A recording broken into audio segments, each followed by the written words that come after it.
بسم الله الرحمن الرحيم. الحمد لله رب العالمين، والصلاة والسلام على أشرف الأنبياء والمرسلين، شفيع المذنبين، رحمة العالمين، سيدنا ونبينا وشفيعنا ومولانا أبي القاسم محمد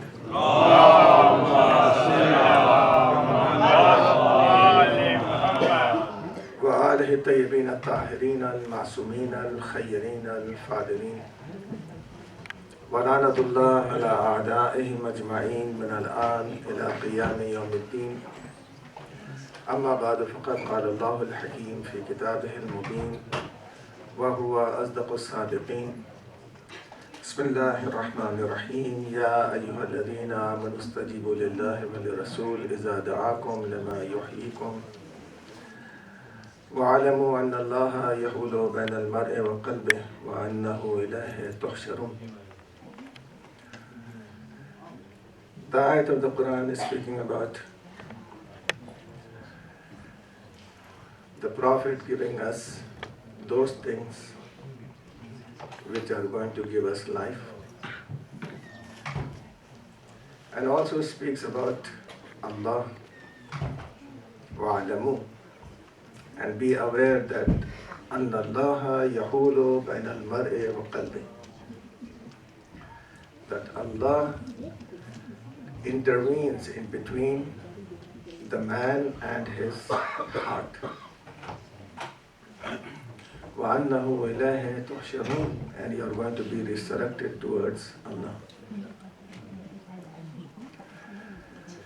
I will conclude the majlis today with the last part of the ayah, which says that أَنَّ اللَّهَ يَحُولُ بَيْنَ الْمَرْءِ وَقَلْبِهِ. Allah intervenes between the man and his heart. And as you know, the other ayat of the Quran very clearly speak that He is closer to us than the iota and the main vein. And He listens to each and everything, and He watches each and everything. And sometimes we say that He watches through the eyes and listens to the ears. Allah has no eyes, no ears. He doesn't depend on anything. His being able to see, His seeing and His listening is all with His ilm. When we say that Allah is all-knowing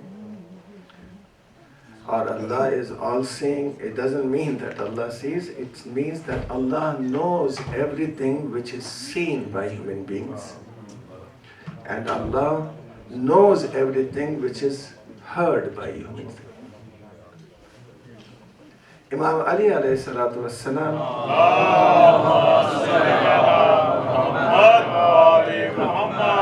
says very clearly that عرفت ربي بفسخ العزائم. I have recognized my Lord and realized that my Lord بفسخ العزائم, with the breaking of my intentions. We have an intention, we are trying to do something, and suddenly that breaks up. And we go towards another line, another thought. So Imam Ali alayhi salam says, you have everything with you. You have the means, you have the power, you have the capability of doing something, and you know the aim towards which you have to reach. And yet, sometimes, after having everything which facilitates you to go towards that aim, yet you cannot reach that aim. And very nicely, Imam Zainul Abidin alayhi salam,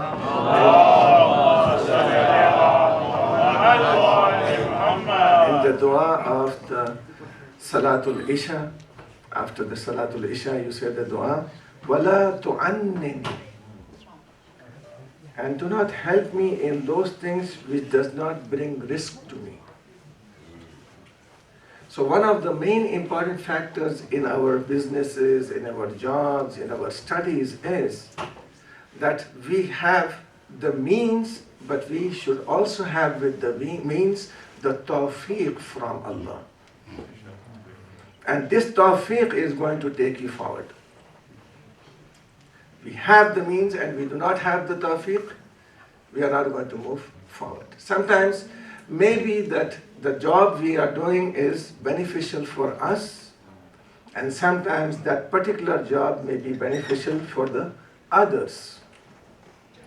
Not for you, but for the others. So many people come and tell me to see istikhara. And students also, some of them, say, Maulana, just do istikhara, whether I can go in this studies or this studies and this studies. And when I tell them that the istikhara is not good, they say, I knew that. When you know that, why you have to see the istikhara? Istikhara is only when you are unable to come to a conclusion that you see istikhara. Anyway, so istikhara does help. You're asking Allah for khair and good. But remember that as soon as you perform it and you do it with the niyat of wujub and wajib, then please do not see another istikhara through another Maulana. So some of the students do that. This Maulana's istikhara was not good, let us go to the other Maulana and see the istikhara. So they keep on changing the Maulana, so the istikhara has become good. But the real matter is the istikhara, not the istikhara which is working. It is your intention which is working. Al-amal bin niyat. All the amal and action of ours is based on the niyat. And this niyat of qurbatan ilallah is the main niyat, and it is in reality ashhadu an la ilaha illallah. That's why in the ayat of the Quran it says وَيَسْعَدُ إِلَيْهِ كَلِمُ الطَّيِّبِ وَالْعَمَلُ الصَّالِحِ يَرْفَعُهُ. The only thing which reaches Allah is kalimat tayyib. But the amal which you are performing is actually raising that kalimat tayyib towards Allah. So the fuel which you are giving it is through your amal salih. And that amal is, the whole salat is amal, and that niyat which you are doing, qurbatan ilallah, is the kalimat tayyib. Now today I'm going to ask you all and also those Muslims that what is the meaning of qurbatan ilallah? After salat, do we really go closer to Allah? If not physically, is it spiritually we go closer to Him?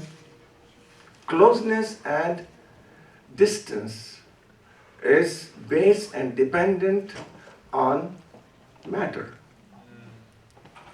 If you go in space, there is no distance over there. This is all dependent on the matter. So Allah, is He very far? That now through your salat you are going to reach Him? You are going to go closer to Him? It says, نَحْنُ أَقْرَبُ إِلَيْكُمْ مِنْ حَبْلِ الْوَرِيدِ. And He is saying that I'm closer to you than your jugular vein.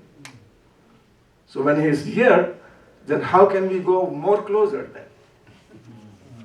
So what is the real meaning of qurbatan ilallah? The real meaning of qurbatan ilallah, you cannot even achieve this qurbatan ilallah without the help of Rasulullah sallallahu alaihi wasallam.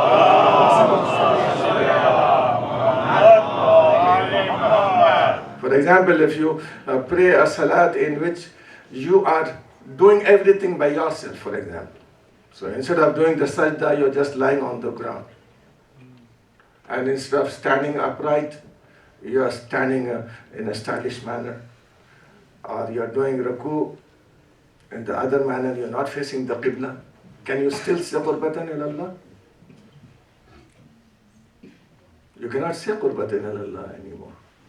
Why? Because you are not following the actions of Rasulullah sallallahu alayhi wa sallam.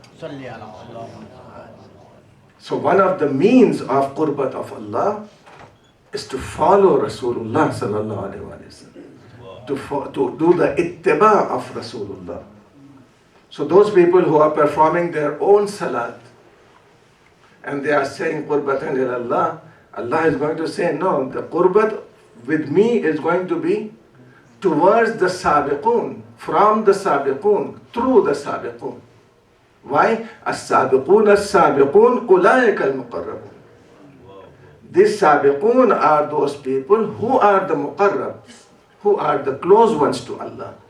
So when our action is just like the action of these Sabiqun, we become muqarrab of Allah. If their actions would not have been there for us as models, then we wouldn't have been able to become the muqarrabin or become closer to Allah.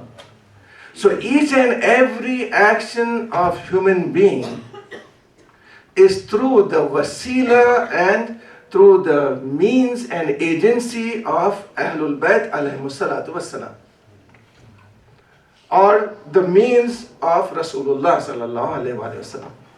No Muslim can perform a single salat without the wasila of Rasulullah. Each and every amal of us needs the wasila of Rasulullah.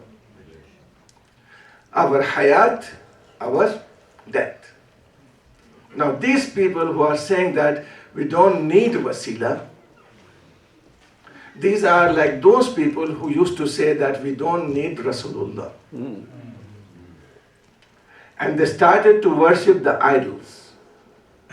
And they used to say, why are you worshipping the idols? لَيُقَرَّبُونَ إِلَى اللَّهِ زُلْفَى, so that we can go closer to Allah. Allah rejects them and says that they are kafir. Why are they kafir? Because they are taking something which is as a means to reach Allah, which Allah has not appointed.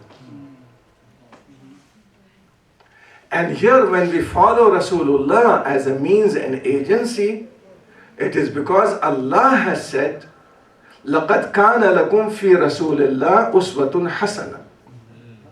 In Rasulullah we have for you a model of life. So Rasulullah himself says, Sallu kama ra'aytumuni usalli. Pray as you see me pray.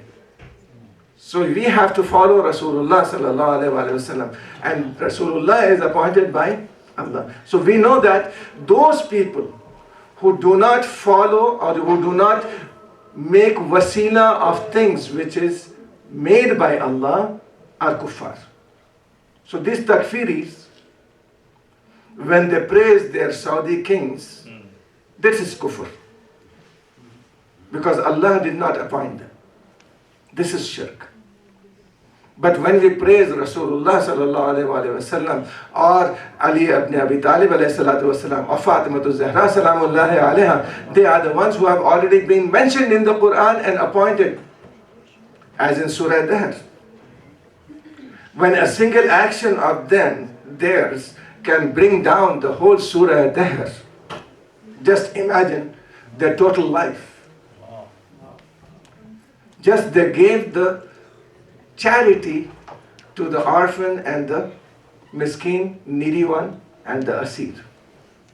And the whole surah of Dahr, which is known as Suratul Insan also, was revealed to the Prophet sallallahu alaihi wa sallam.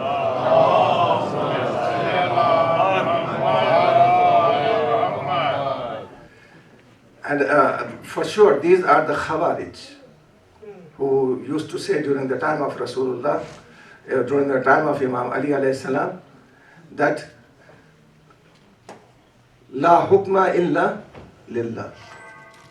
The hukm is only from Allah and no one else.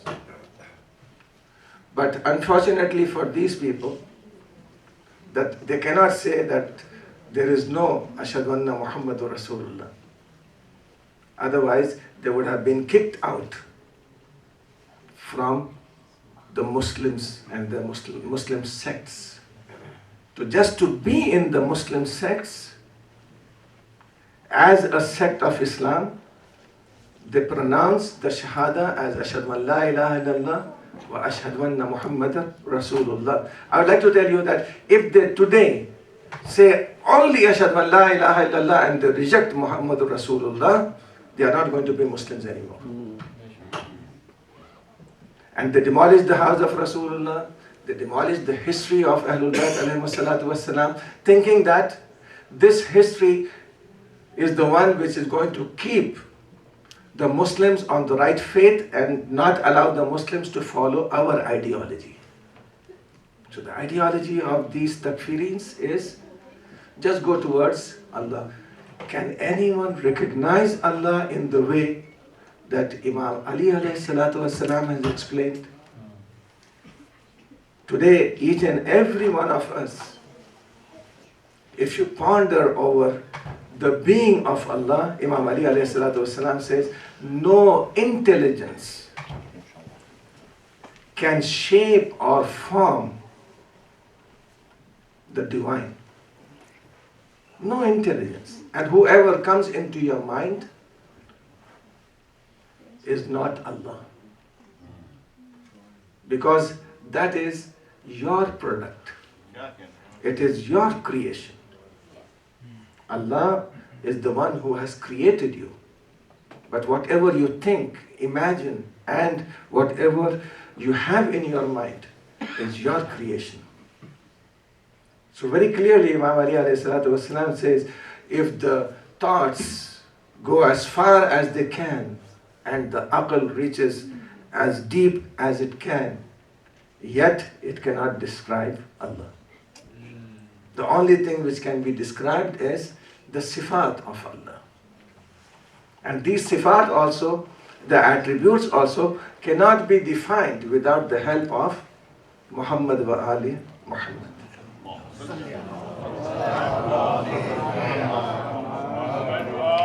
That's why we have in our hadith, and usually you also say that, Nate Aliyan,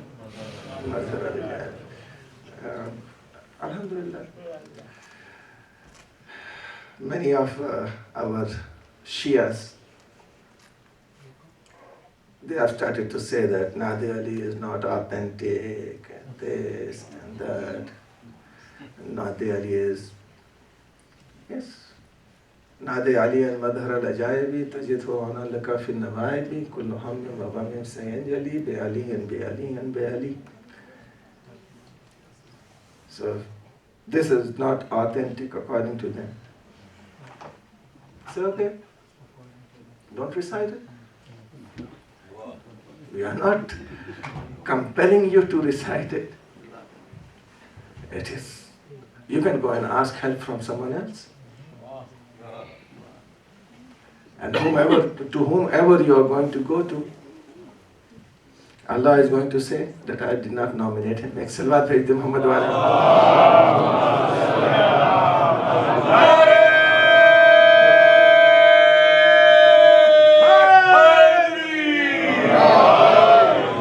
the only ones who are nominated, appointed by Allah are in this ayat very clear. It says, إِنَّمَا وَلِيُّكُمُ اللَّهُ وَرَسُولُهُ وَالَّذِينَ آمَنُوا الَّذِينَ يُقِيمُونَ الصَّلَاةَ وَيُؤْتُونَ الزَّكَاةَ وَهُمْ رَاكِعُونَ. And the person who is a believer and is establishing the salat and performing the ruku and he is giving out the sadaqah or the charity or the zakat. Only these three are wali. Wali and guardian. None of the others are wali and guardian. So if you are going to ask anyone else, he's not going to be your wali. Except your father, your grandfather. They are your wali and they are also appointed by Allah only. So all of these are appointed by Allah as wali, and wali is the one from whom we can ask. So ista'inu bis sabr was salat. Seek the help of Allah through salat and sabr, according to the ta'wil of this ayat, Rasulullah sallallahu alayhi wa sallam says,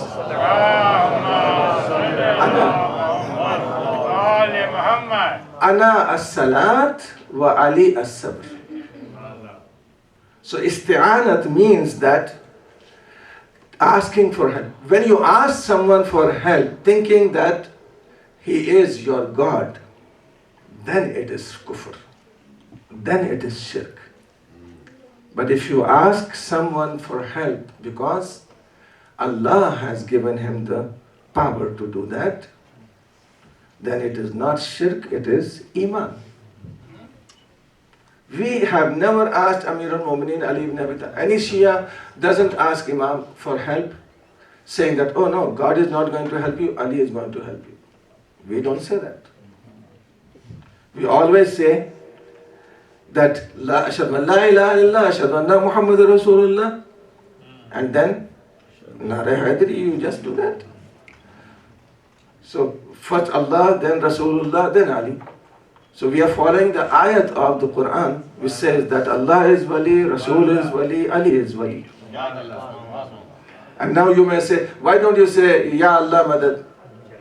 Why don't you say Ya Rasulullah Madad? He said it is the ease of the tongue. It is nothing but the ease of the tongue. It's difficult to say Ya Allah Madad. It is difficult to say Rasulullah Madad. It is very easy to say Ali Madad. So we as Muslims, we use that. And whenever we say Ali Madad, it is not only Ali who is going to come and help me. It is going to be Rasulullah as well as Allah.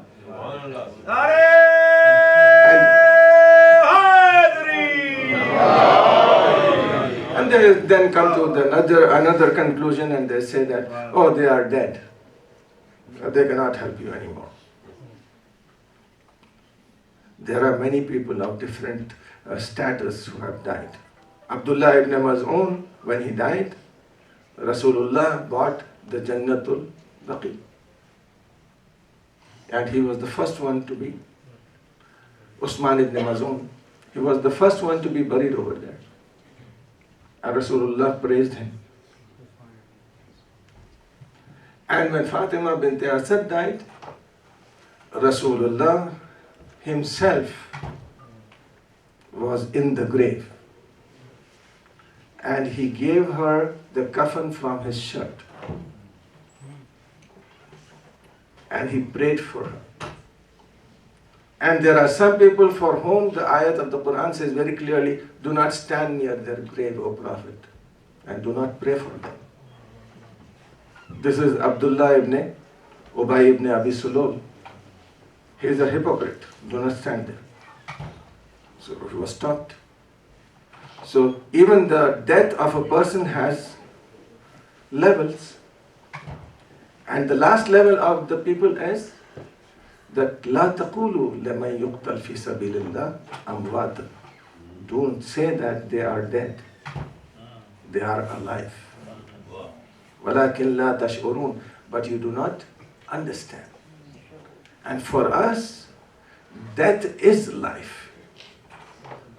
Like Imam Ali alayhi salam says, An-nasu niyamun.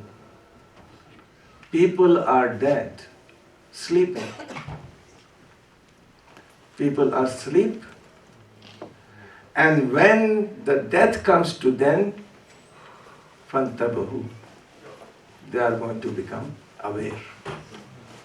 So our awareness is from the death itself. So Rasulullah's death and our death has a lots of difference.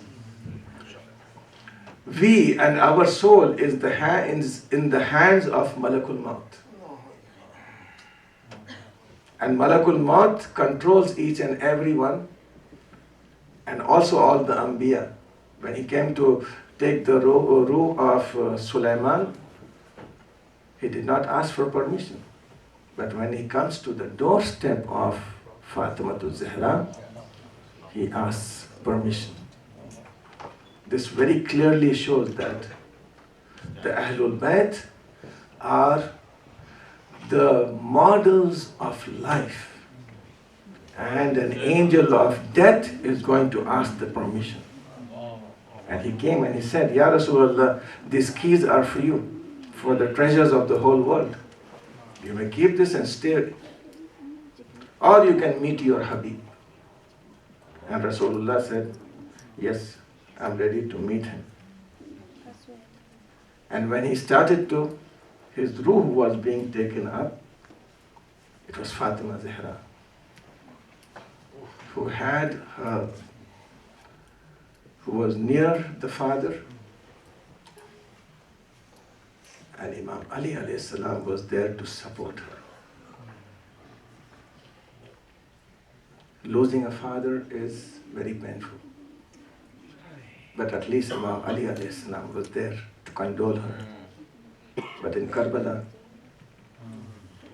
when Sakina lost her father,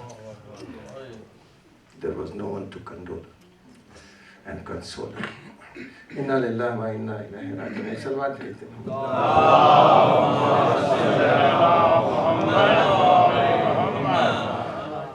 Ek aur salawat bhejte hain.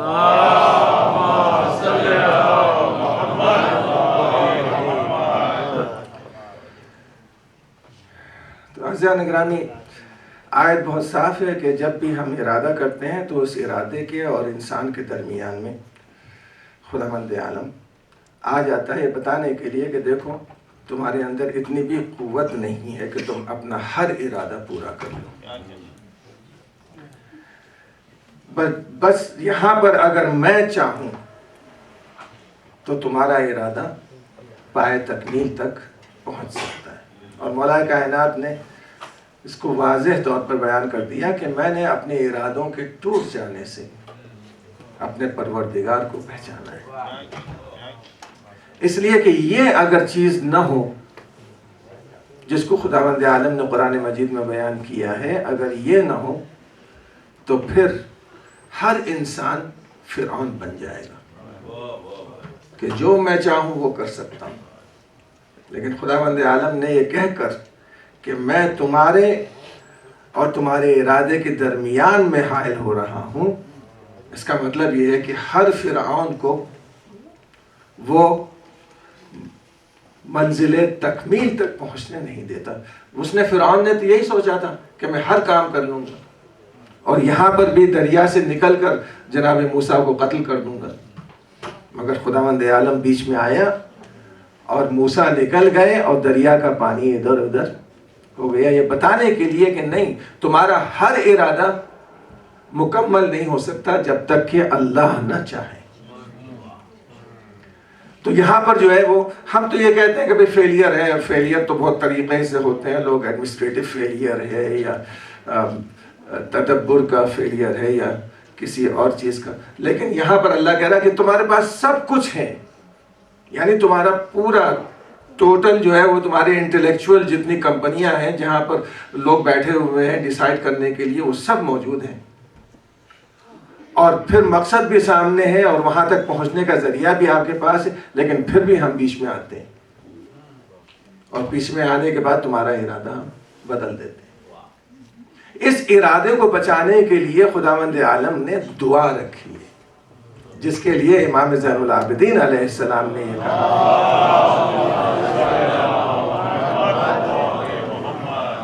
امام زین العابدین علیہ السلام نے کہا ہے کہ ایک سلوات بھیجتے ہیں.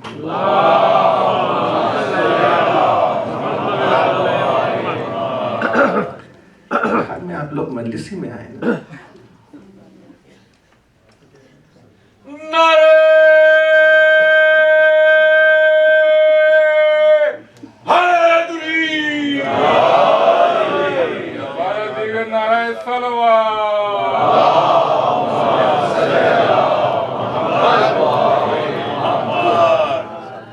آستانے کا ایک ماحول ہے،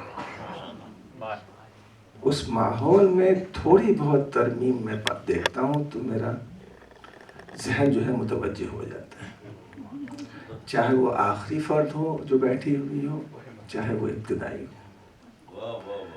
آستانے میں جو لوگ جمع ہوتے ہیں ان کو میں نے ہمیشہ منبر سے قریب دیکھا ہے. اور یہ واقعاً ایک بدقسمتی والی بات ہے کہ لوگ یہاں اس طرح سے آئے ہیں جیسے کہ کوئی ایزی کام ہو، اور عاشورہ تو ختم ہو گیا۔ عزیزان گرامی، عاشور کے بعد کے جو 2 دن ہیں یہ زیادہ مصیبت والے ہیں جو 2 دن پہلے ہیں بنسبت اس کے۔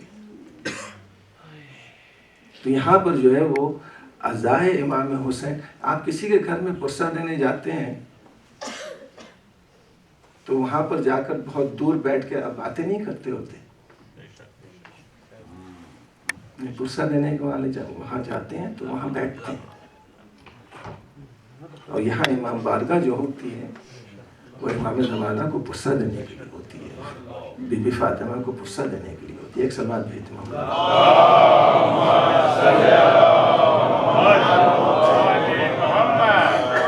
یحول بین المرء و قلب، اور اس کے لیے ہم نے دعا رکھی، اور امام چوتھے امام یہ کہہ رہے ہیں کہ اگر پالنے والے تو نے ہمیں یہ نہ کہا ہوتا کہ دعا مانگو تو ہم دعا کو تیری تدبیر میں اور تیرے قضاء اور قدر میں مداخلت سمجھتے،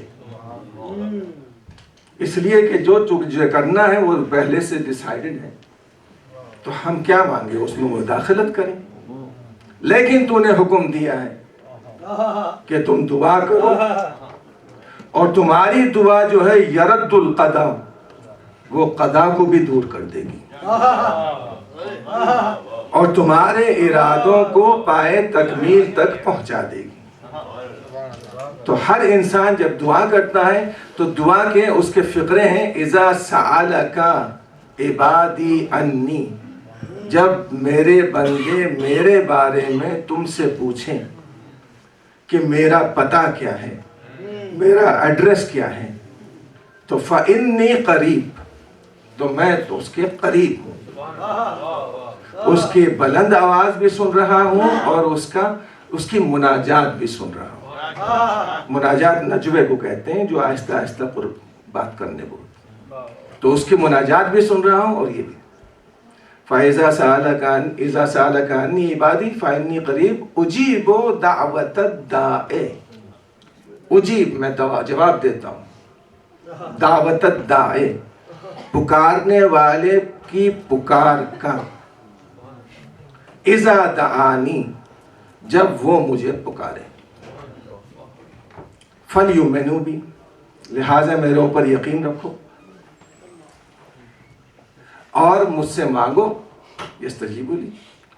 اس کے بعد کیا ہے، لعلہم، تاکہ وہ بندے جو ہیں وہ ہدایت پا جائیں۔ کیا مطلب؟ یعنی جتنا کام کر رہے ہیں، جو ارادہ کر رہے ہیں، اس ارادے کو تکمیل تک پہنچانے کے لیے ہدایت پا جائیں۔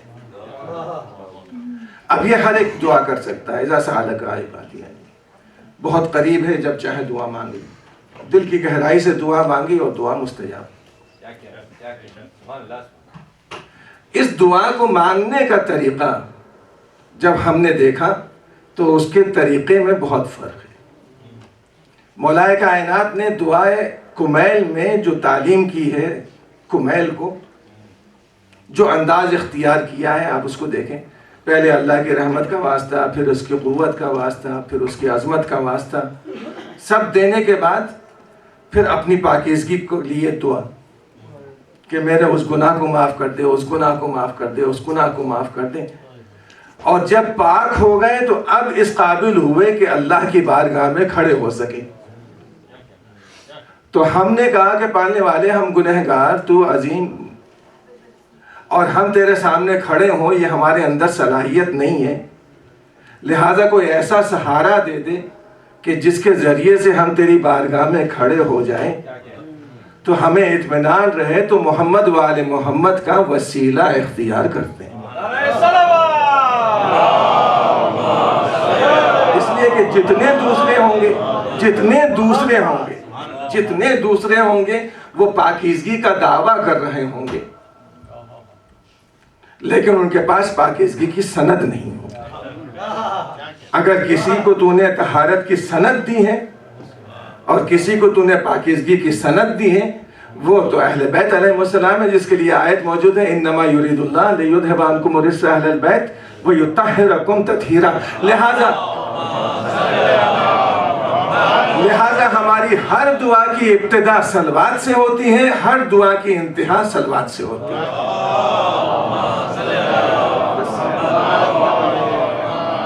اس کے بعد ہم ساتھ میں ایک فقرہ بھی کہہ دیتے ہیں، اگر تیری رضا ہو تو یہ دعا قبول ہو جائے.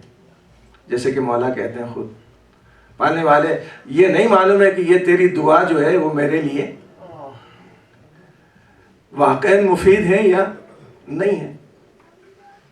ہو سکتا ہے کہ میں جو ہے وہ ملینر بننے کی خواہش کروں، اور خدا جانتا ہے کہ جب ملین مل جائیں گے تو ایمان اس کا رخصت ہو جائے گا، اور میں نہیں جانتا. لہٰذا بہت سے لوگ جو ہے وہ دعا تو کرتے ہیں ملین کے، مگر یہ ساتھ میں کہتے ہیں کہ پالنے والے اگر وہ میرے لیے بہتر ہے. یہ اللہ کا احسان ہے بندوں کے اوپر کہ وہ ہر دعا کو قبول نہیں کرتا، ورنہ کتنے ایسے انسان ہوتے جو اپنی دعا کی وجہ سے ہلاک ہو جاتے، اپنی دعا کی وجہ سے برباد ہو جاتے. مگر اس نے جو ہے وہ اپنی رحمانیت کو اس میں بھی برقرار رکھا. اور اس ساتھ میں ایک صلوات بھیجیے محمد والے.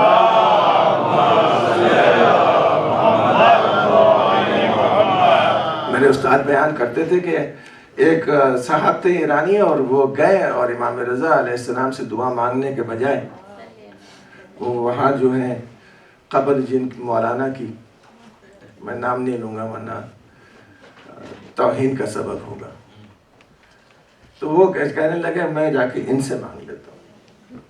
اس نے مانگی دعا امام رضا کے روزے پر، نہیں، کوئی جواب ہی نہیں ملا.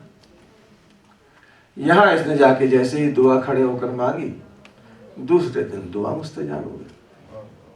اور دعا تھی رشتے کی کہ فلاں جگہ رشتہ ہو جائے، تو رشتہ ہو گیا. یہ بہت خوش، انہوں نے اپنی وہاں آ کے جو کچھ کرنا ہے فاتحہ وغیرہ کری، اور بہت خوش ہیں کہ بس دعا قبول ہو.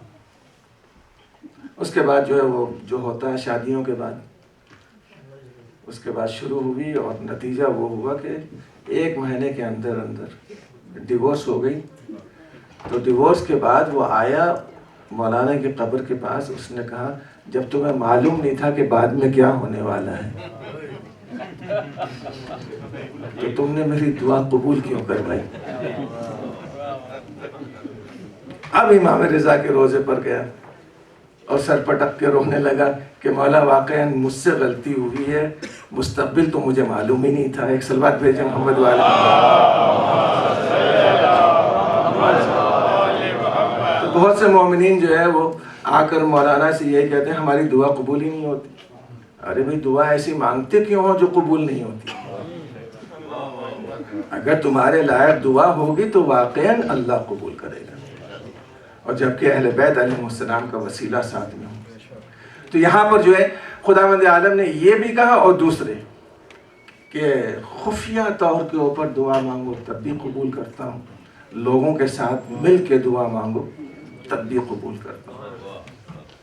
جب خفیہ طور پر تم دعا مانگو، اور وہ دعا وہ ہے جو آپ صلاۃ اللیل میں نماز شب میں دعا مانگتے ہیں، تو اس وقت امام زین العابدین علیہ السلام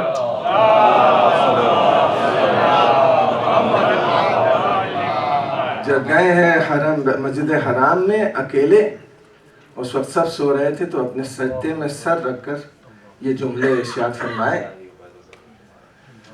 الہی عبیدک بفنائک، پالنے والے تیرا بندہ تیرے صحن میں آ گیا. مسکینوں کا بفنائک، وہ جو تیرا محتاج ہے تیری بارگاہ میں آ گیا.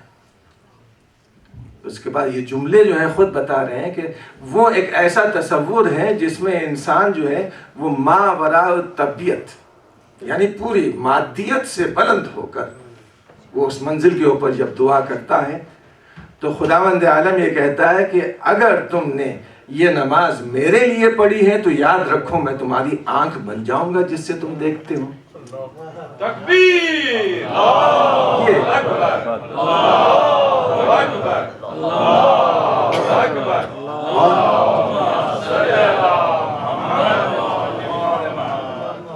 یہ تمہاری دعائیں، تم مجھ سے اتنے قریب ہو گئے کہ اب میں تمہاری وہ آنکھ بن جاؤں گا جس سے دیکھتے ہو، اور میں تمہارے وہ کان بن جاؤں گا جس سے تم سنتے ہو، اور میں وہ تمہارے ہاتھ بن جاؤں گا جس سے تم کام کرتے ہو.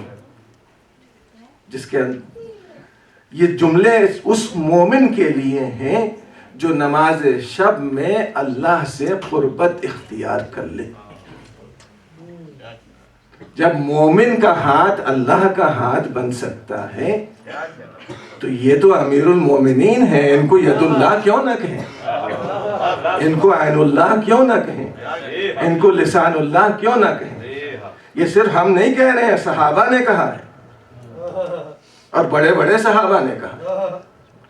جب دوسری خلافت تھی اور حج طواف ہو رہا تھا، ایک صحاب جو ہے وہ عورتوں کی طرف نگاہ کر کے دیکھ رہے تھے، نیت خراب تھی، اور مولا کائنات نے ان کو ٹوکا، روکا، مگر نہیں مانے. تو مولا نے جب تماچا مارا تو روتے ہوئے خلیفہ کے پاس آئے، شکایت کی کہ آپ کی خلافت میں خانہ کعبہ کے طواف کے وقت اور حرم کے اندر علی نے ہاتھ تھپڑ مارا ہے. تو انہوں نے جواب میں یہ نہیں کہا کہ علی نے غلط کیا، نہیں، انہوں نے کہا کہ کعبے کا طواف، اللہ کے گھر کا طواف ہو رہا تھا، اللہ کی آنکھ نے دیکھا تھا اور اللہ کے ہاتھ نے مارا تھا.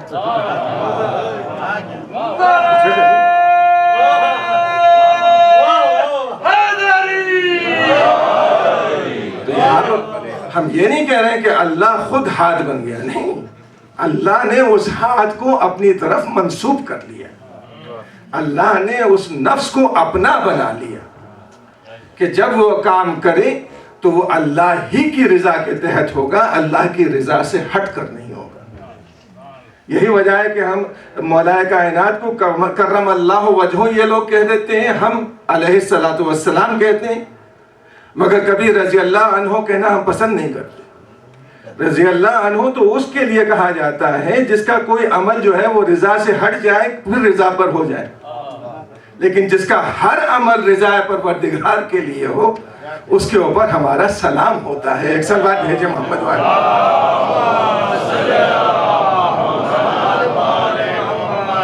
تو دعائیہ فقروں میں بس اتنا ہی مجھے آپ سے کہنا ہے کہ کچھ دعائیں جو امام زین العابدین علیہ السلام نے صحیفہ سجادیہ میں ہیں، ان میں سے 2 دعائیں آپ کے سامنے. ایک دعا جو والدین کی دعا ہے بچوں کے لیے، وہ آپ ضرور پڑھا کریں. جو امام نے کہا کہ میرے بچوں کو کیسی توفیق دے. اور دوسری دعا بچوں کے لیے وہ ہے کہ جو اپنے والدین کے لیے کریں. یہ دوسری دعا ہے. یہ 2 دعائیں ہم لوگوں کے لیے بہت لازم ہیں، خاص طور سے اس ماحول میں. ماں باپ کے لیے یہ دعا جو بچوں کی ہے وہ، اور بچوں کے لیے وہ دعا جو والدین کی. جملہ سنیے گا. پالنے والے، میں جب اپنے والدین کے سامنے کھڑا ہوں تو ایسے کھڑا رہوں جیسے کہ ایک جابر اور طاقتور بادشاہ کے سامنے کھڑا ہوتا ہوں، اور جب میں ان کی خدمت کروں تو ایسے جیسے کہ ایک ماں اپنے بچے کے ساتھ لطف و مہربانی کے ساتھ خدمت کرتی. یہ جملہ جو ہے وہ خود اس بات کی دلیل ہے کہ دونوں چیزیں یہاں پر پائی جاتی ہیں، خوف بھی ہے اور لطف اور مہربانی بھی ہے. اسی لیے رسول اللہ نے کہا یہ والدین تمہارے صرف والدین نہیں ہیں، نہیں، یہ تمہاری جہنم بھی ہیں اور تمہاری جنت بھی. ناراض ہو جائیں تو تمہارے لیے جہنم ہے، اور اگر یہ خوش رہیں تو تمہارے لیے جنت ہے. یہ کون ہے؟ ہمارے والدین، جن کی عصمت کی میں گارنٹی کبھی نہیں لے سکتا، جو معصوم نہیں ہے. وہ والدین جو ہمارے معصوم نہیں ہیں ان کی یہ قدر ہے کہ اگر وہ ناراض ہو جائے تو جہنم ہے، اور اگر خوش ہو جائے تو جنت ہے۔ تو جو اسلام کے والدین ہوں، جو تمام مسلمانوں کے والدین ہوں، بلکہ دوسرے الفاظ میں پلٹ کر یہ کہوں جو حسن اور حسین کے والدین ہوں، تو ان کی رضا جنت میں لے جائے گی، اور ان کو اذیت دینا جہنم میں لے جائے گی۔ اسی لیے رسول اللہ نے بہت اچھے الفاظ میں کہا فاطمہ بضعۃ منی من اذاها فقد اذانی، جس نے اس کو اذیت دی اس نے مجھے اذیت دی، اور جس نے اس کو راضی کیا اس نے مجھ کو راضی کیا، جس نے مجھ کو راضی کیا اس نے اللہ کو راضی کیا، اور جس نے مجھے اذیت دی اس نے اللہ کو اذیت دی۔ تو ہم جو ہے معیار اسلام اور معیار صحابیت اور معیار ایمان جناب فاطمہ کے دروازے کو بناتے ہیں، جناب فاطمہ کے گھر کو بناتے ہیں، اور بس یہ دیکھتے ہیں کہ کس نے یہاں پر جناب فاطمہ کو خوش رکھنے کی کوشش کی اور کس نے جو ہے ناراض کرنے کی کوشش کی۔ خدا کی قسم، اتنی مظلوم بی بی اور اتنی صابرہ بی بی جس کو صدیقہ کہا جاتا ہے، وہ اگر یہ جملے کہہ دے کہ صبت علیہ مصائب، اس کا مطلب صاف واضح ہے، صدیقہ ہیں، کبھی ایسا جملہ نہیں کہہ سکتی جو صداقت کے خلاف ہو۔ صبت علیہ مصائب لو انہا صبت علی الایام سرنا لیالیہ، اگر یہ مصائب جو ہے وہ دنوں پر پڑ جائیں تو مانند تاریک رات کے ہو جائیں۔ اس کا مطلب یہ ہے کہ مصائبوں کی انتہا ہے جناب فاطمہ کے دور، یہ ہے کہ ہم شمار نہیں کر سکتے۔ ایک تو جسمانی مصیبت ہوتی ہے، ایک نفسانی مصیبت ہوتی ہے، ایک روحانی مصیبت ہوتی ہے۔ جسمانی مصیبت تو جناب فاطمہ کے لیے کچھ نہیں ہے، اس مصیبت کے ساتھ تو فاطمہ مسجد تک چلی گئی۔ جو نفسانی اور روحانی مصیبت جناب فاطمہ کو، کہ کل تک جو میرا شوہر اور میرے بچے رسول کی آغوش میں بیٹھتے تھے اور جو رسول کے دوش پر سوار ہوئے، آج اس کے گلے میں رسن باندھی جائے، یہ ہے نفسانی مصیبت۔ خلو ابا الحسن، یہ جملہ مصیبت کا سب سے بڑا جملہ ہے۔ ابو الحسن کو چھوڑ دو ورنہ میں اپنے سر کے بال کھول دوں۔ تو اکثر مومنین سوچتے ہیں کہ بال کھولنے کی وجہ کیا ہے، کہ جو بھی معصوم آسمان کے نیچے زیر آسمان بال کھول دے وہ امت تباہ ہو جاتی ہے۔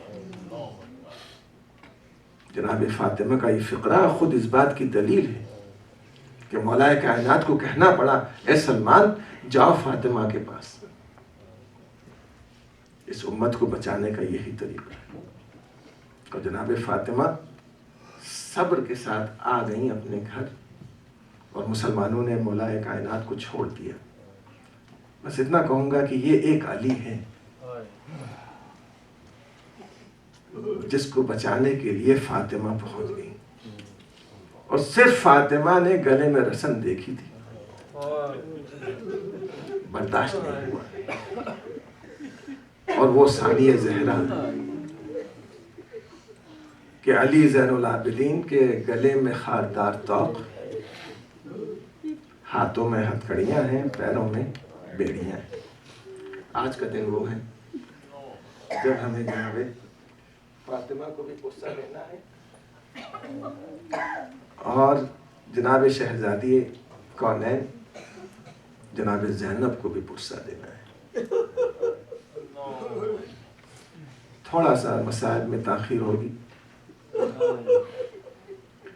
کربلا کے واقعے کے بعد جو زیارت ناہیہ کے فقرے ہیں، ان فقروں کو غور سے سنیں۔ سلام ہو ان مرجھائی ہوئی لاشوں پر۔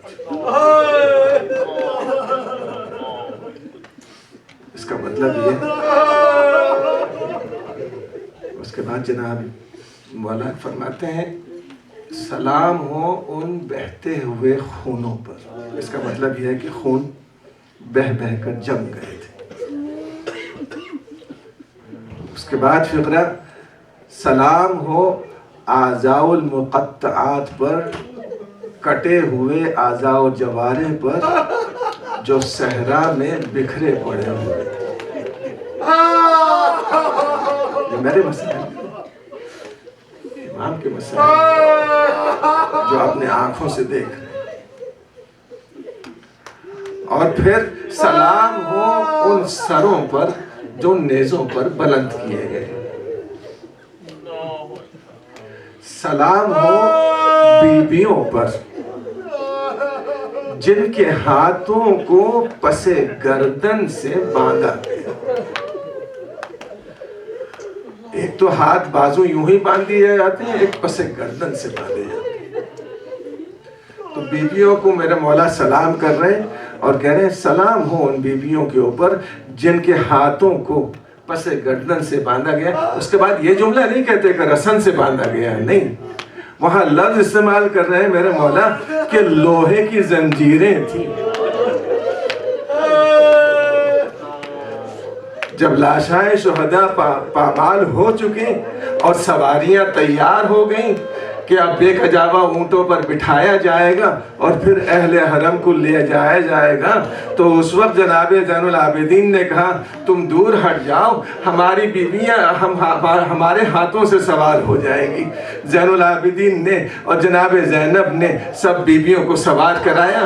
آخر میں ایک بیوی ایسی آئی جس نے بڑھ کر کہا کہ شہزادی آپ کی ماں کی خدمت کی ہے اور اب آپ کی خدمت کا موقع آیا ہے، مجھے اجازت دے کہ میں آپ کو سوار کر دوں. زینب نے کہا نہیں فضہ، تمہیں میری ماں کی قسم ہے، آج مجھے وہ کام انجام دینے دو جو عباس نے انجام دیا ہے. زینب نے اپنے ہاتھوں سے فضہ کو سوار کیا. اس کے بعد زین العابدین نے چاہا کہ زینب کو بھی سوار کر دیں، مگر سوار نہ کر سکے. تو ایک مرتبہ شہزادی نے فرات کا رخ کیا اور یہ کہا کہ اے بھیا عباس، بڑی عزت و احترام کے ساتھ مدینے سے سوار کر کے لائے تھے، اب یہاں پر تنہا اس بیابان میں زینب کھڑی ہوئی ہے، کوئی سوار کرنے والا موجود نہیں. اجرکم اللہ. بڑی مشکل نے زین العابدین نے سوار کیا اور قافلہ آہستہ آہستہ چلنے لگا. بچوں کو الگ الگ اونٹوں پر سوار کیا گیا. مجھے نہیں معلوم ہے کہ اس بچی کے اوپر اتنے ظلم و ستم کیوں ہوا ہے. جناب سکینہ کو الگ اونٹ پر بٹھایا گیا اور بٹھانے کے بعد بچی کو اونٹ کی پشت سے باندھ دیا گیا. عزیزان گرامی، جب بھی اونٹ چلتا ہے تو اس کے اوپر کا کوہان اپوزٹ ڈائریکشن میں چلتا ہے، متضاد حرکت ہوتی ہے. اونٹ آگے جا رہا ہے، کوہان پیچھے جا رہا ہے اور ہاتھ بندھے ہوئے ہو گردن میں اور بچی کی پشت بنی ہوئی ہو، بچی جو کا سینہ لپٹا بندھا ہوا ہو اونٹ کے کوہان سے. تو جب اونٹ چلنے لگا اور بچی کا سینہ چھلنے لگا تو ایک مرتبہ بے ساختہ کہا اے بابا، جس سینے پر آپ سلایا کرتے تھے وہ سینہ چھلنی ہوا چاہتا ہے. راستے میں ایک جگہ وہ آئی جہاں پر حسین کا سر نوکے نیزہ زمین میں در آیا اور جیسے ہی زمین میں در آیا لوگوں نے ارادہ کیا کہ اس کو ہٹ نکالے، مگر جب نیزہ نہ نکل سکا تو ایک مرتبہ شمر تازیانہ لہراتا ہوا امام زین العابدین کی طرف آیا.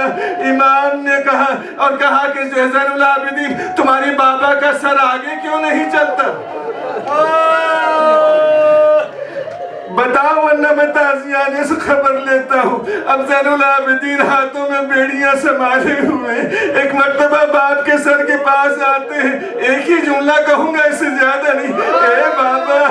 اے بابا، اب تازیانے خانے کی سکت نہیں ہے. اے بابا بتائیں کہ کیسے سکینہ کہاں ہے؟ کہا زین العابدین میری بچی اونٹ کی پشت سے گر گئی ہے، جب تک وہ شامل نہیں ہوگی اس وقت قافلہ آگے نہیں بڑھے گا۔ تلاش میں نکلے تو جناب زینب نے دیکھا کہ سکینہ ایک بی بی کی گود میں بیٹھی ہوئی ہے، گئی اور جانے کے بعد کہا اے بی بی آپ کا شکریہ کہ اس بچی پر آپ نے رحم کھایا، یتیم ہے، بھوکی اور پیاسی ہے۔ ایک مرتبہ زینب کی طرف دیکھ کر کہا زینب نہیں پہچانا؟ ارے جب سے مدینے سے چلی ہوں تمہارے ساتھ ساتھ ہوں، میں یہاں پر بھی ساتھ ہوں اور وہاں پر بھی ساتھ ہوں۔ یہ چند جگہ ہیں جہاں پر رونے کی آواز آئی ہے۔ شب عاشور نشیب سے رونے کی آواز آئی اور نافع ابن ہلال نے سنی، اور یہ دوسری جگہ ہے جہاں پر زینب نے آواز سنی۔ تیسری جگہ بتاؤں، جب زین العابدین سے آ کر زندان بان نے کہا کہ مولا رات کے وقت کوئی بی بی باہر نکل آتی ہے، ذرا سمجھائے کہ وہ رات کے وقت نہ نکلا کرے۔ زین العابدین نے کہا کہ نہیں، ہماری بیویوں میں سے کوئی نہیں نکلتا۔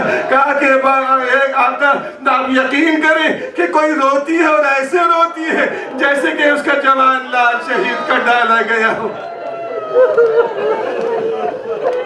زین العابدین نے کہا اب کیا آواز آئے تو آ کر مجھے بتانا۔ جیسے ہی آواز آئی تو ایک مرتبہ زندان بان نے آ کر کہا اے مولا وہ بی بی آ گئی ہے جو اپنے لال کا ماتم کر رہی ہے۔ زین العابدین نے سنا اور سننے کے بعد کہا کہ یہ کوئی نہیں ہے بلکہ یہ میری دادی ہے جو جنت سے آئی ہوئی ہے۔ اجرکم اللہ۔ قافلہ چلتا رہا، باب کوفہ کے قریب پہنچا۔ زینب نے ایک مرتبہ مسلم ابن عقیل کے سر کی طرف دیکھا۔ السلام علیکہ یا مسلم، اے مسلم تم پر میرا سلام۔ زوج مسلم نے سلام کیا اور سلام کرنے کے بعد کہا اے میرے سرتاج وہ دونوں بچے کیا ہوئے جو آپ اپنے ساتھ لے کر آئے تھے؟ قافلہ آگے بڑھا، سردار ابن زیاد کے قریب پہنچنے لگا کہ ایک مرتبہ سکینہ نے کہا اے پھوپھی اماں بہت پیاس لگ رہی ہے، چند قطرے پانی کے مل جاتے تو ذرا سیرابی ہوتی۔ جیسے ہی یہ آواز تماشائی دیکھنے والی عورتوں میں سے ایک عورت کے کان میں پڑی، اس نے اپنے ایک کنیز کو بلایا کہ جا جلدی سے پانی لیا۔ میں نے یہاں سے گزرتے ہوئے بہت قافلے دیکھے ہیں مگر ایسے قافلہ نہیں دیکھا جس میں بیویاں بھی ہیں، کٹے ہوئے سر بھی ہیں، معلوم ہوتا ہے بھوکے بھی ہیں، پیاسے بھی ہیں۔ جب کنیز پانی لے کر آئی تو اس نے کہا کہ تو رک جا، میں خود ہی لے کر جاتی ہوں، شاید مجھے ثواب مل جائے۔ جب لے کر پہنچی زینب کے ہاتھ میں پیالہ دیا کہ بی بی یہ پانی بچی کو پلا دے، معلوم ہوتا ہے کہ بہت پیاسی ہے۔ زینب نے پانی کا پیالہ سکینہ کے ہاتھ میں دیا، سکینہ نے لیا، پینا ہی چاہتی تھی کہ ایک مرتبہ کہتی ہے کہ بی بی جب یہ پانی پی لے تو میرے لیے دعا کروا دیجئے گا۔ بس یہ نام سننا تھا دعا کا کہ ایک مرتبہ زینب نے کہا کہ ہاں دعا کروانا چاہتی ہو؟ سکینہ بیٹی بعد میں پانی پینا، پہلے اس کے لیے دعا کر دو۔ جلدی سے بتا تیری دعا کیا ہے؟ کہا جیسے یہ بچی یتیم ہوئی میرے بچے یتیم نہ ہو۔ جلا ہوا دامن ایک مرتبہ سکینہ نے پھیلایا اور پھیلانے کے بعد کہتی پالنے والے تجھے میری یتیمی کا واسطہ، جیسے میں یتیم ہوئی ہوں اس معظمہ کے بچے یتیم نہ ہو۔ کہا دوسری دعا کیا ہے؟ کہا دوسری دعا یہ ہے کہ جلد سے جلد مدینے چلی جاؤں۔ مدینے کا نام سننا تھا کہ ایک مرتبہ زینب بے چین ہوئی۔ کہا مدینے جا کر کیا کرو گی؟ کہا کیسے نہ جاؤں، وہاں تو میری شہزادیاں رہتی ہیں۔ کہا کون شہزادیاں؟ کہا زینب و ام کلثوم۔ کہا کیسے پہچانتی ہو؟ کہا بچپن میں میرے بابا گھر لے کر گئے تھے اور میرے سر پر ردا نہیں تھی تو زینب نے اپنی ردا مجھے دے دی تھی۔ کہا کہ اور بھی کچھ کہا تھا اور یہ کہا تھا ام حبیبہ جب تمہارے وہاں سے قافلہ گزرے تو اس کا تماشا نہ دیکھنا۔ ایک مرتبہ زینب نے سے کہا اے ام حبیبہ ارے نہیں پہچانا میں ہی تمہاری زینب ہوں یہی ام کلثوم ہے کربلا میں بھرا گھر لٹ گیا سر قلم ہو گئے یہ حسین کا سر یہ حسین کی یتیمہ 3 روز کے بھوکے اور پیاسے کربلا میں ذبح کر ڈالے گئے چادریں چھینی گئی بچوں کو تماچے لگے نوکے نیزہ سے پشتوں کو اذیت دی گئی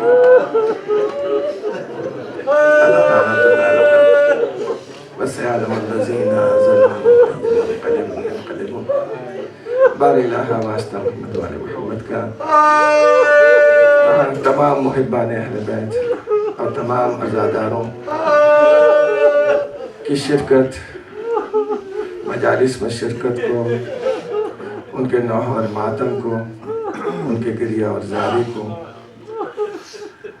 مسیح و سلام کو ذکر کو قبول فرما پانے والے بحق محمد والے محمد تمام عزادار جہاں جہاں ہیں ان کے جان و مال کی حفاظت فرما پانے والے یہ عزادار خلوص دل کے ساتھ محبت حسین میں تیری بارگاہ میں آتے ہیں پانے والے ان کی محبت کو روز افزوں فرما ان کی محبت اہل بیت کو ان کے بچوں میں منتقل فرما پانے والے بحق محمد والے محمد بحق فاطمہ و ابیہا و بالہا و بنیہا و بالسر المستودع فیہا تمام مومنین کو عزت و آبرو کے ساتھ رکھ صحت مند رکھ تمام آفات ارضی و سماوی سے محفوظ رکھ دشمنان اسلام کو نیست و نابود فرما مومنین کے جان و مال کی حفاظت فرما پانے والے جو مومنین حاضر ہیں اور جو حاضر ہونے سے قاصر رہے ہیں ان تمام مومنین میں جو بے روزگار ہیں انہیں روزگار عطا فرما جو با روزگار ہیں ان کو روزگار میں ترقی عطا فرما پانے والے بحق محمد والے محمد ہمارے بچوں کی توفیقات میں اضافہ فرما جو تعلیم حاصل کر رہے ہیں انہیں ان کی تعلیم میں کامیابی اور کامرانی عطا فرما جو امتحانات دے رہے ہیں ان کے امتحانات میں کامیابی عطا فرما پانے والے بحق محمد والے محمد حج اور زیارت سے مشرف فرما ظہور امام زمانہ میں تعجیل فرما ہمارا شمار ان کے آون و انصار میں فرما 5 مرتبہ ہم یوجیب کی تلاوت کر کے شاہدہ بانو بنت سید منظور احسن رضوی جملہ مومنین مومنات جو بیمار ہیں ان کی شفا یابی کے لیے دعا بسم اللہ الرحمن الرحیم اما یجیب المضطر اذا دعاه یکشف السوء اما یجیب المضطر اذا دعاه یکشف السوء اما یجیب المضطر اذا دعاه یکشف السوء اما یجیب المضطر اذا دعاه یکشف السوء اما یجیب المضطر اذا دعاه یکشف السوء اللهم اشف كل مؤمن ومؤمنة بحق محمد وآله الطاهرين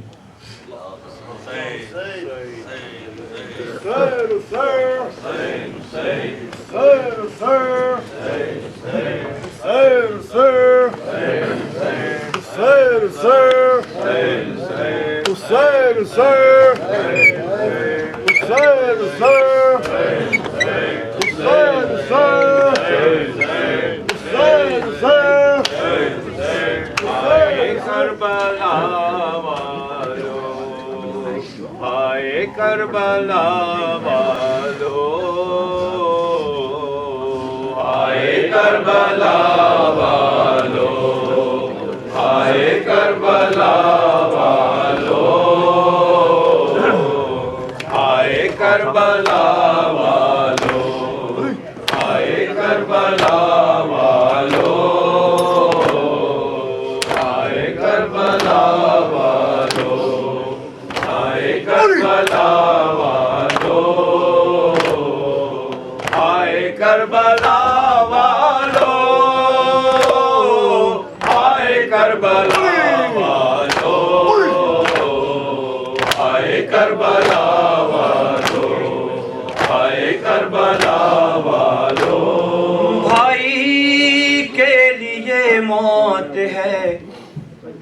بھائی کی جدائی، بھائی کے لیے موت ہے، بھائی کی جدائی، شے کہتے تھے ہر گام، دہائی ہے دہائی، بھائی کے لیے موت ہے، بھائی کی جدائی، شے کہتے تھے ہر گام، دہائی ہے دہائی، بھائی کے لیے موت ہے، بھائی کی جدائی، شے کہتے تھے ہر گام، دہائی ہے دہائی،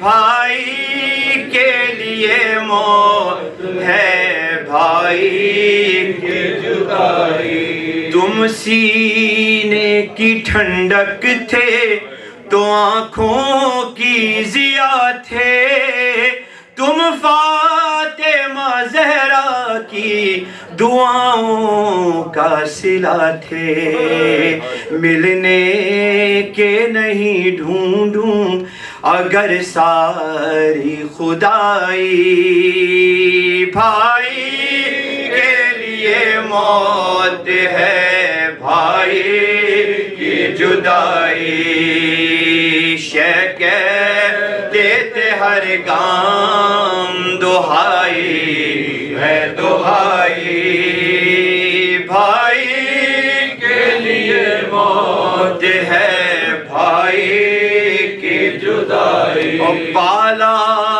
ہے بڑے نازوں میں اکبر سے بھی بڑھ کر، گودی میں لیے پھرتا تھا مثل علی اصغر، کیا تم کو نہیں یاد اے بھائی میرے بھائی، بھائی کے لیے موت ہے، بھائی کی جدائی، شے کہتے تھے ہر گام، دہائی ہے دہائی، بھائی کے لیے موت ہے، بھائی کی جدائی، بچپن سے تم ہی تھے میری پیری کا سہارا، کیوں عالم غربت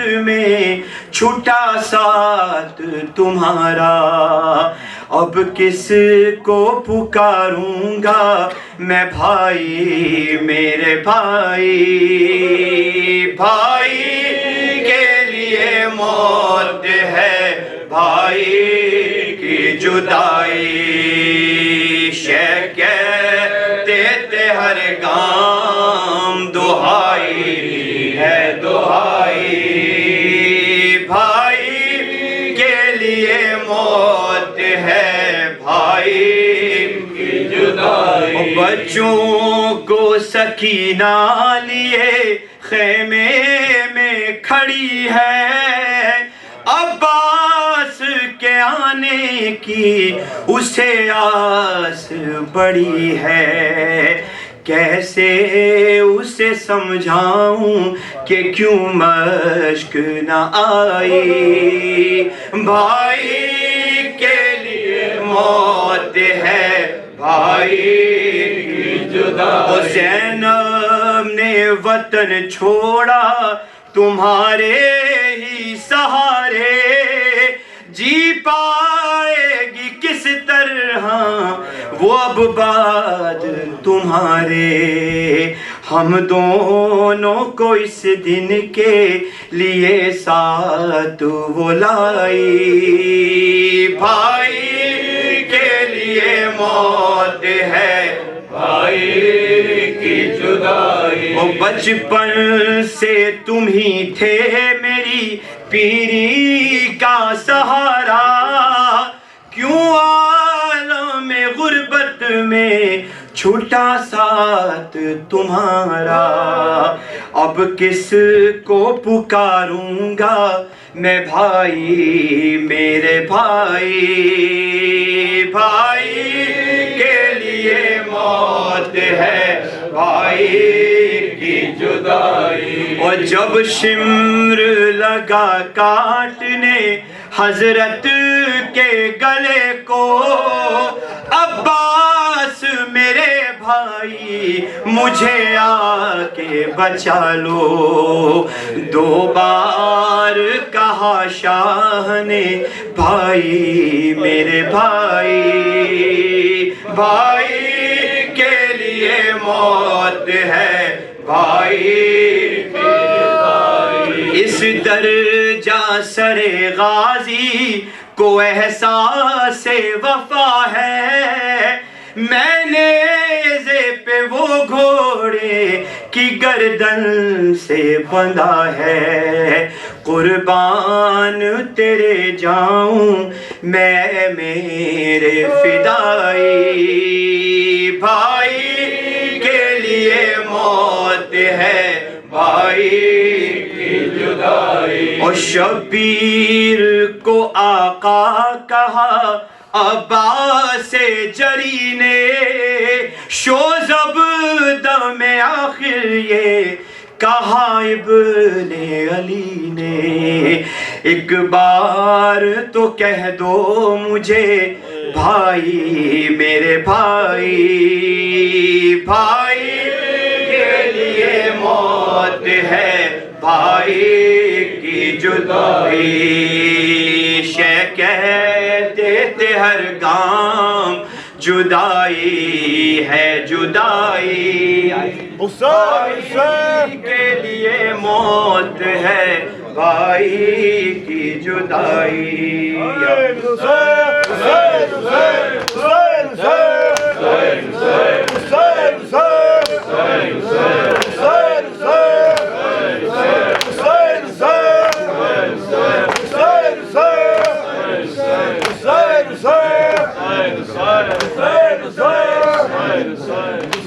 بازار سے گزرے گی تو مر جائے گی زینب،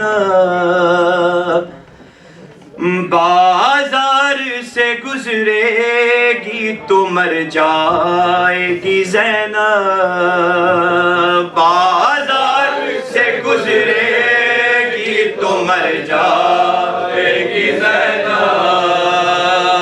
بازار سے گزرے گی تو مر جائے گی زینب، ہے بازار سے گزرے گی تو مر جائے گی زینب، بازار سے گزرے گی تو مر جائے گی زینب، بازار سے گزرے گی تو مر جائے گی زینب، بازار سے گزرے گی تو مر جائے گی زینب، خود بھیجے گی مقتل میں ہر ایک لاتے جگر کو، کٹتے ہوئے خود دیکھے گی شبیر کے سر کو، مقتل سے تو اے بھائی گزر جائے گی زینب، بازار سے گزرے گی تو مر جائے گی زینب، بازار سے گزرے گی تو مر جائے گی زینب، اس آگ میں سب جل گئی زہرا کی کمائی، وہ آگ کے جو شام غریباں نے لگائی، اس آگ کے اندر تو اتر جائے گی زینب، بازار سے گزرے گی تو مر جائے گی زینب، بازار سے گزرے گی تو مر جائے گی زینب، ہے جو خاک پڑی ہے کبھی نکلے گی نہ سر سے یاد آئے گی بیچارگی جائے گی جدھر سے بربادی کا غم لے کے کدھر جائے گی زینب بازار سے گزرے گی تو مر جائے گی زینب بازار سے گزرے گی تو مر جائے گی زینب کر دے گی وہ اس طرح سے داماد کو خالی پھر ہوگا نہ اسلام کسی در پہ سوالی اسلام کا کشکول تو بھر جائے گی زینب بازار سے گزرے گی تو مر جائے گی زینب بازار سے گزرے گی تو مر جائے گی زینب صغرا سے چھپائے گی ہر ایک درد جگر کو بالوں میں پڑی خاک کو اجڑے ہوئے سر کو بازو کے نشان لے کے کدھر جائے گی زینب بازار سے گزرے گی تو مر جائے گی زینب بازار سے گزرے گی تو مر جائے گی زینب گزریں گے جلوس اس طرح ہر راہ گزر سے ماتم کی صدا آئے گی دیوار سے در سے کوہے کی صدا بن کے جدھر جائے گی زینب بازار سے گزرے گی تو مر جائے گی زینب بازار سے گزرے گی تو مر جائے گی زینب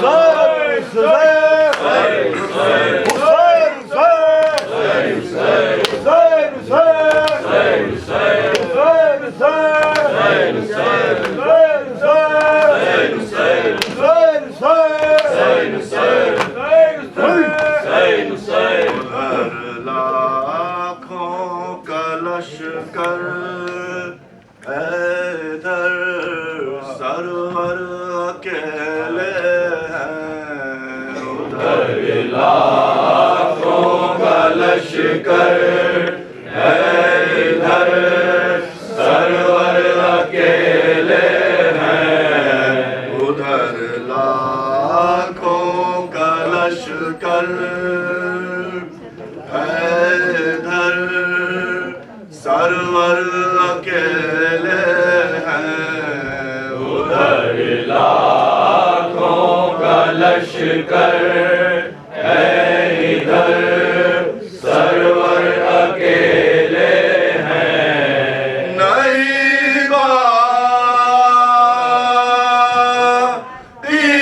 کوئی ناصر لڑے کیوں کر اکیلے ہیں ادھر لاکھوں کا لشکر ادھر سرور اکیلے ہیں ادھر لاکھوں کا لشکر ادھر سرور اکیلے ہیں دعا لیلا یہ کرتی تیرا ہی تو مدد کرنا دعا لیلا یہ کرتی تیرا ہی تو مدد کرنا دعا لیلا یہ کرتی تیرا ہی تو مدد کرنا دعا لیلا یہ کرتی تیرا ہی تو مدد کرنا ہزاروں برچیوں والے ہیں اور اکبر اکیلے ہیں ادھر لاکھوں کا لشکر ادھر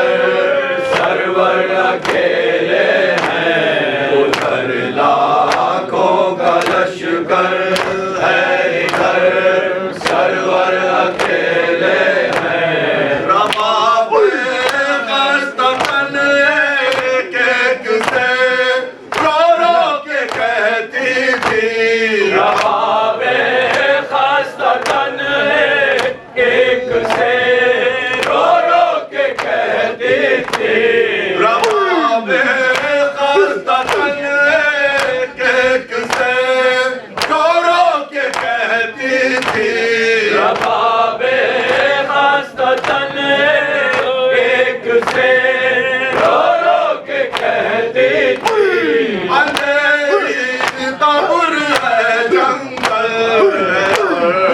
اصغر اکیلے ہیں ادھر لاکھوں کا لشکر ہے ادھر سرور اکیلے ہیں ادھر لاکھوں کا لشکر ہے ادھر سرور اکیلے ہیں پکاری زینب مضطر مدد تو آئیے بابا بخاری زینب مضطر مدد تو آئیے بابا بخاری زینب مضطر مدد تو آئیے بابا بخاری زینب مضطر مدد تو آئیے بابا اردو نرغا کیے ہیں سبت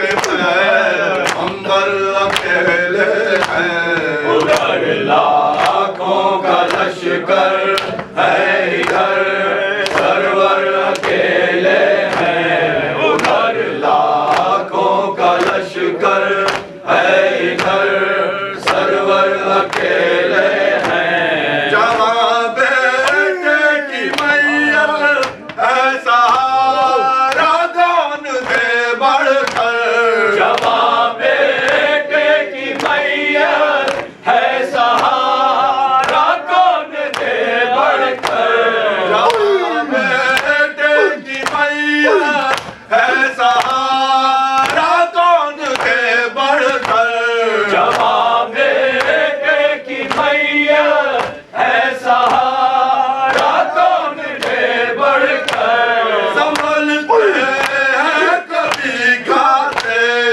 ہیں ہو کر اکیلے ہیں ادھر لاکھوں کا لشکر ہے ادھر سرور اکیلے ہیں ادھر لاکھوں کا لشکر ہے ادھر سرور اکیلے مولا حق امام یا حسن